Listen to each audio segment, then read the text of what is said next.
Enlightenment को समझना है तो आपको सुलह हुदैबिया समझना पड़ेगी। सुलह हुदैबिया इस्लामी तारीख में एनलाइटनमेंट की बहुत बड़ी मिसाल है। इसी तरह आप जानते हैं कि नबी सल्लल्लाहु अलैहि वसल्लम को मजनू, दीवाना, शायर, जादूगर कहा जाता था। भाई इससे पहले ऐसा कहने वालों ने नबी की इंसाइट और नबी की एनलाइटनमेंट एक्सपीरियंस ही नहीं की थी। उनके पास ये डाटा ही नहीं था, इंफॉर्मेशन ही नहीं थी। ठीक है, तो साथियों एनलाइटनमेंट होती क्या है? Rising above thought. बिस्मिल्लाहिर्रहमानिर्रहीम। साथियों आप देख रहे हैं इल्म की बातें और आज हम बात कर रहे हैं एनलाइटनमेंट की। राइटर ने कहा है कि एनलाइटनमेंट असल में राइजिंग अबव द थॉट है। थॉट के लेवल का, सोच के लेवल से ऊपर निकल जाना, ठीक, इसको एनलाइटनमेंट बोलते हैं। और इसकी बेहतरीन मिसाल जो हमें मिलती है वो सुलह हुदैबिया की मिलती है। सुलह हुदैबिया ने मुसलमानों के खिलाफ ही मुआहदा कर लिया, यानी अपने खिलाफ। और जो मुशरिकीन थे, मक्का के लोग थे, मुशरिकीन मक्का, वो इस बात पे इतराते थे कि हमने मैदान मार लिया है, कि हमने मोहम्मद सल्लल्लाहु अलैहि वसल्लम के ख़िलाफ़ मुआहदा किया है और उनके ख़िलाफ़ ही हमने मुआहदा किया, यानी उन्होंने अपने खिलाफ मुआहदा कर लिया। लेकिन नबी की इंसाइट और एनलाइटनमेंट का लेवल चेक करें। तारीख़ ने ये साबित किया कि वो तमाम जो लेवल ऑफ थाट थे वो पीछे रह गए। इवन सहाबा कराम रज़ी अल्लाह ताला अन्हुम, तारीख़ बताती है कि पहली मर्तबा ऐसा हुआ कि सहाबा कराम नबी सल्लल्लाहु अलैहि वसल्लम के हुक्म पर हिचकिचाए। नबी सल्लल्लाहु अलैहि वसल्लम की एनलाइटनमेंट ने हुक्म दिया कि अपने अपने जानवर ज़िबा करो और एहराम खोल दो, अगले साल हज पे आएंगे, ठीक है, वापस चलें। तो तारीख़ ये बताती है कि बहुत सारे सहाबा कराम नबी सल्लल्लाहु अलैहि वसल्लम के इस एनलाइटनमेंट के इस जो हुक्म पर के बावजूद वो हिचकिचाए। उन्होंने नबी सल्लल्लाहु अलैहि वसल्लम का हुक्म मानने में देर की।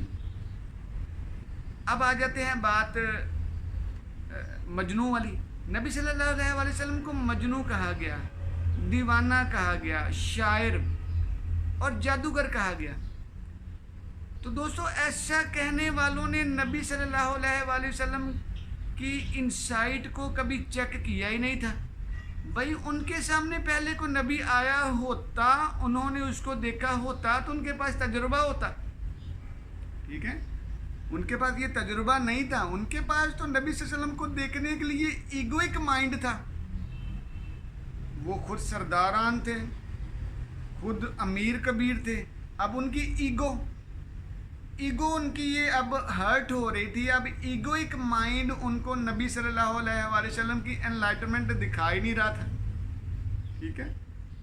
वो रज़ी आबिद साहब ने एक जगह पे बड़ा कमाल बात फरमाई ना। रज़ी आबिद साहब कहते हैं कि वो ना थी ना कि तेरे होते हुए जन्म लिया होता। नबी रज़ी आबिद साहब फरमाते हैं, रज़ी आबिद साहब ने कहा कि ना, शुक्र है कि हम उनके होते हुए नबी सल्लल्लाहु अलैहि वसल्लम के ज़माने में हम पैदा नहीं हुए। नबी सल्लल्लाहु अलैहि वसल्लम की एनलाइटनमेंट और इंसाइट इतनी आला थी कि अगर खुदा ना खास्ता हम उनके दौर में होते तो हम अबू जहल के खाने में होते, हम उसकी पार्टी में होते, ठीक है। हज़रत अमर बिन आस वाला वाक़या आपने उनकी सारी ज़िंदगी का वाक़या देखा है ना, तो ऐसा होता है। इसलिए साथियों जहाँ पे नो माइंडेडनेस शुरू होती है, जहाँ पे सोच ख़त्म होती है, सोच की परवाज़ जहाँ पे ख़त्म होती हैं, वहाँ पे एनलाइटनमेंट का आगाज़ होता है, ठीक। अब आ जाते हैं कि ईगोइक माइंड क्या है। ईगो क्या है? False perception, our false self, हमारा अपने बारे में रॉन्ग जो कंसेप्ट, रॉन्ग परसेप्शन, वो ईगो है। ईगो हमें हमारे बारे में एक रॉन्ग परसेप्शन देती है। अच्छा ईगो है क्या, बनती कैसे है, ये कंडीशन कैसे होती है? शायद देखो इसको हमारा माहौल कंडीशन करता है, हमारा कल्चर कंडीशन करता है, हमारा कल्चर हमारी ईगो को जनरेट करता है, बनाता है, हमारा माहौल हमारी ईगो को बनाता है। ईगो एक ऐसी चीज़ है जो हमारी फाल्स सेल्फ होती है, और इसको पहचानना है तो इसका एक और आसान तरीका ये है, ईगो कभी भी प्रेजेंट की बात नहीं करेगी। ईगो या तो पास्ट की बात करेगी या फ्यूचर की बात करेगी, ठीक है, प्रेजेंट की बात नहीं करेगी। जैसे हमारा ईगोइक माइंड देखो मिल्लत इस्लामिया का है, ठीक है, हम जब भी बात करेंगे तो अपने आबाओ अजदाद की बात करेंगे, अपने इस्लाफ की, कि वाह उन्होंने मार के मारे, उन्होंने कमाल कर दिया, उन्होंने दुनिया भर में 3-3 4-4 बर्रे आदमों के मालिक बने, ठीक, ये हमारा पास्ट है। इसके बाद हम फ्यूचर की बात करेंगे तो हम ज़मीनों आसमान के कलाबे मिलाएंगे, हम ये कहेंगे कि हमने आखिरकार हमने ही इस दुनिया को फतह करना है, मुसलमानों ने गालिब होना है, मुसलमानों ने ऐसा करना है, ठीक, हम अपने इंशाल्लाह हम करेंगे भी, लेकिन हम क्या करेंगे, फ्यूचर में रहते हैं। अब ये हमारी ईगोइक माइंड है, हमारा ये ईगो है। प्रेजेंट में हम एग्जिस्ट नहीं करते हैं, ego does not exist in present, present में ईगो एग्जिस्ट नहीं करती है, क्योंकि अगर प्रेजेंट में ईगो एग्जिस्ट करेगी तो वो ईगो तो नहीं रहेगी, वो आपका ट्रू सेल्फ होगा, और ट्रू सेल्फ में आप अभी कुछ भी नहीं है, you are more than nothing, ठीक है ना।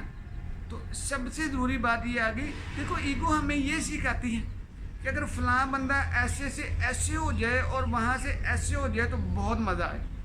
यानी हमने अपनी कामयाबियों, अपनी खुशियों को कंडीशन किया होता है, हम अपनी खुशियों को दूसरों के यहाँ से वहाँ और वहाँ से यहाँ होने तक रोक के रखते हैं। ये हमारा ईगोइक माइंड है।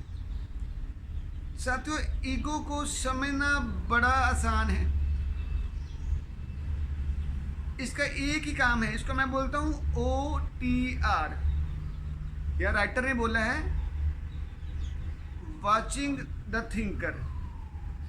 यानी आप ये सोचें कि देखें कि सोचने वाला क्या सोच रहा है। सपोज मैं ईगोइक माइंड के साथ सोचता हूँ, मैं आपके सामने बैठा हूँ, अब मैं किसी सोच में पड़ गया हूँ, तो राइटर ने ये कहा है, द पावर ऑफ नाउ के राइटर ने ये कहा है कि आप जो सोच रहे हैं ना, इसको वॉच करें कि आप क्या सोच रहे हैं। शुरू में ये आपको थोड़ा मुश्किल लगेगा, उसने कहा वॉच द थिंकर, ठीक, इसको मैंने OTR बना दिया। मैं बताता हूँ कि OTR क्या है। राइटर ये कहता है कि वॉच द थिंकर, सोचने वाले को वॉच करें, यानी अपनी सोचों को वॉच करें कि आप क्या सोच रहे हैं।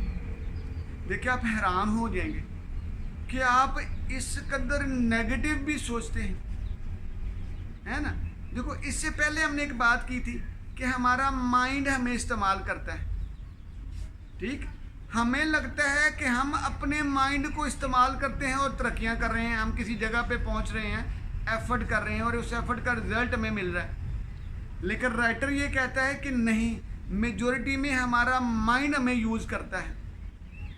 अच्छा, ये मुश्किल बात थी, मुझे अभी थोड़ी थोड़ी समझ आई है ना, वो मैं आपके साथ शेयर कर देता हूँ। जब हम साथियों सोचते हैं ना, रेपिटेटिव थिंकिंग वाले प्रोसेस में रहते हैं, इंसेसेंट थिंकिंग में रहते हैं, बार बार बार बार सोच रहे होते हैं, तो फिर क्या होता है, जब हम बार बार सोचते हैं तो हम अपनी वाइटल एनर्जी का लॉस कर रहे होते हैं। सोचिए हल्कान करती हैं, सोचिएगा, कहते हैं चिंता नाम चितादा, यानी सोचना बिल्कुल ऐसे ही है जैसे कि आपने मर जाना है, मरना है, मौत के बराबर है। तो उसने कहा कि आप क्या करते हैं, जब आप सोचते हैं तो आपकी वाइटल एनर्जी इस्तेमाल होती है, तो माइंड आपकी वाइटल एनर्जी को यूज़ कर रहा होता है, और ईगो आपके माइंड से वो वाइटल एनर्जी यूज़ करवा रही होती है। और इसके बाद अगली बात कहूँ जो मैंने OTR कहा था, OTR,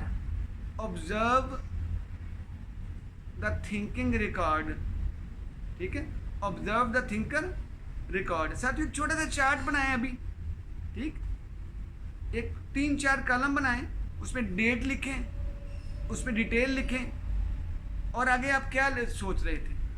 आप एक दिन में अगर 4-5 मरतबा भी अपनी थॉट्स को ऑब्जर्व कर लेंगे ना, तो ये आप OTR पूरा कर रहे हैं, यानी ऑब्जर्व द थिंकिंग रिकॉर्ड।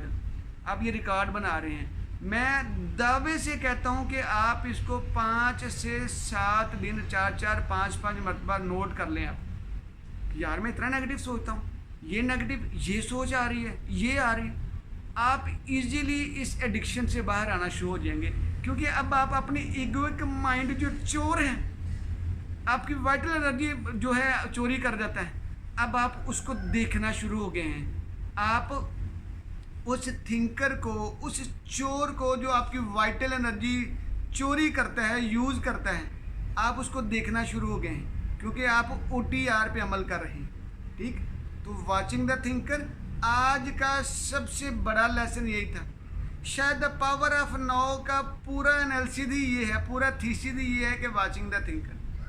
आपने थिंकर को वॉच करना है, यानी खुद को वॉच करना है कि आप क्या सोच रहे हैं। ठीक साथियों, अगर आप ये करेंगे तो आप अपनी सोचने वाली और इगोइक माइंड वाली सारी एक्टिविटी से बाहर आना शुरू हो जाएंगे, यानी आप एनलाइटनमेंट की तरफ चलना शुरू हो जाएंगे।